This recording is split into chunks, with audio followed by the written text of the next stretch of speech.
पितामाता सबुबेले निज संतान पई सुखर कामना करिथांती, तार भविष्यत पई चिंतित रहिथांती। आ यही कारण वर्ष ही प्रत्येक पितामाता तांको संतानर भविष्यतर मार्ग निजे निर्णय करने को चेष्टा करुथांती।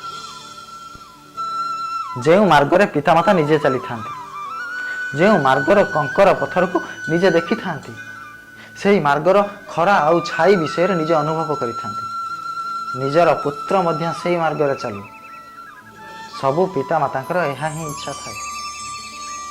निस्संदेह यह एक उत्तम भावना अटे, किंतु तीनोटी प्रश्न उपर विचार करवा आमे भूली ही जाई थाए। एबे आपण पचारिबे केमिति प्रश्न? प्रथम प्रश्न, कौन समय सहित प्रत्येक मार्ग बदली जाई न थाए? समय सब बेले नुआ नुआ परीक्षा नहीं आसी न थाए? तो बीती जाइथिबा समयर अनुभव नुआ पीढ़ी पई केमिति लाभदायक होई परिबो? द्वितीय प्रश्न, कौन प्रत्येक संतान निज पितामातांकर छवि होई थाए? अर्थात संतान को संस्कार तो निज पितामातांक ठारू ही मिली थाए, किंतु तार भीतर क्षमता केवल ईश्वर ठारू ही मिली थाए।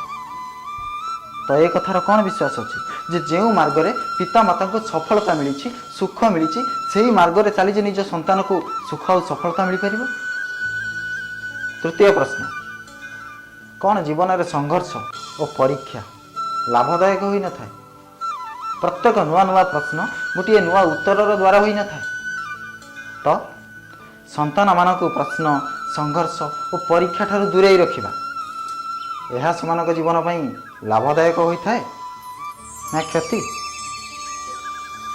अर्थात जेमिति संतानर भविष्य निर्माण करने अपेक्षा सेमानकर चरित्र गठन करने श्रेष्ठ होइथाए, ठीक सेमिति संतानर मार्ग निजे प्रस्तुत करने अपेक्षा सेमानक नुआ नुआ प्रश्न संघर्ष और परीक्षा को सामना करने मनोबल जोगई देवाटा उचित होता है। निजे विचार करते। नमस्कार, मु शशिकांत मिश्र श्री भारत को आपको स्वागत करुच्ची। जदि आम भिडियोटी आपको भल लगी था तेज लाइक शेयर और सब्सक्राइब करूँ। एवं हाँ, आम भिडियोर लाभ सर्वप्रथम उठाइवाई बेल आइकन टी दबाइक भूलु ना। रोची नमस्कार।